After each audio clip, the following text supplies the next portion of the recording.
તો રામ રામ બધા મિત્રોને. તો અત્યારે આપણે સરસ મજા માતાજીના મઠે પહોંચી ગયા છીએ અને સૌથી પહેલાં હું તો આવી ગઈ છું ધાબા ઉપર અને આફી પણ ગયા છીએ.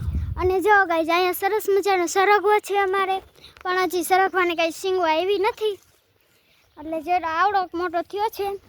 અને માતાજીના મઠે એટલે કે ગામડે આપણે પહોંચી ગયા છીએ. અને માતાજીના જો અત્યારે છે ને અહીંયા દેતવા કરે છે ને, તો બહારથી એટલો બધો ધુહાડો નીકળે છે, જોઈ લે.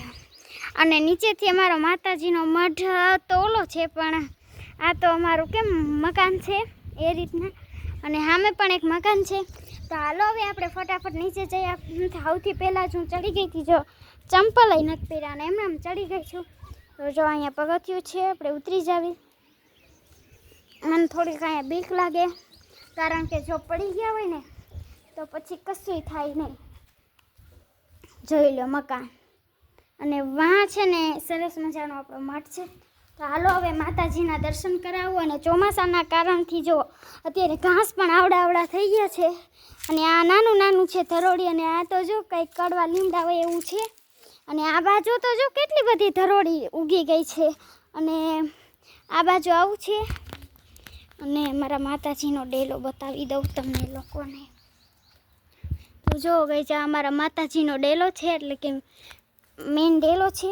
પછી આવી રીતના આવે છે, અને વાં પણ એક ડેલો પીળો છે, પણ એ તૂટી ગયેલો છે, અને ઘાસ બહુ મોટું થઈ ગયું છે, એટલે આપણે અહીંયાથી છીએ. તો ગાઈસ અહીંયા અમારા બધા વાસણ પડ્યા છે, જોઈ લો. ત્યાં વાસણ છે. અને હવે આવશે માતાજીનો મઢ. તો જો આ માતાજીનો મઢનો કમળ છે. અને હાલો અંદર જઈ, અને પહેલો અહીંયા ઊભો છે. પહેલા નીતરી ગયો. હા, મેં અગરબત્તી કરી, માતાજીને દીવા કર્યા, જોઈ લો. અને જો દેતવા થતો તો એટલે છે ને બહાર ધુહાડા નીકળતા હતા નળિયામાંથી. આંખો પલળી ગયો છે. અને જોઈ લો આ માતાજીનો મઠ છે, અને માતાજી છે. અને આપણે દીવાબત્તી કરી નાખ્યા છે, અને હવે હવન કરવાનો છે.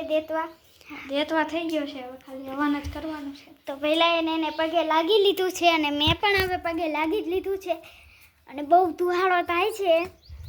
તો જો આ રીતના કંઈક છે બધું. અને વાં જો ચકલી પણ આવી ગઈ છે, જો લે. એક હારે બે ચકલી બેઠી છે.